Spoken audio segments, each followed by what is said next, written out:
Ang nangyayari, nagdidemandahan ang mga magkakapatid sa Panginoon at sa harapan pa ng mga hindi mananampalataya.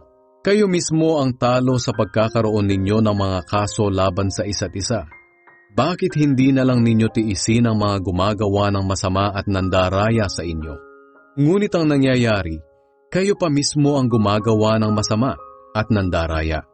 At ginagawa ninyo ito mismo sa inyong kapatid sa Panginoon.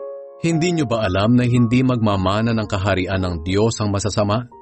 Huwag kayong palilinlang, sapagkat kailanmay hindi magmamana ng kaharian ng Diyos ang mga immoral, sumasamba sa Diyos-Diyosan, nangangalunya, nakikipagrelasyon sa kapwa lalaki o babae, magnanakaw, sakim, lasenggo, mapanlait at mandarambong. At ganyan nga ang ilan sa inyo noon. Ngunit nilinis na kayo sa inyong mga kasalanan, at ibinukod na kayo ng Diyos para maging Kanya. Itinuring na kayong matuwid dahil sa Panginoong Hesukristo at sa Espiritu ng ating Diyos.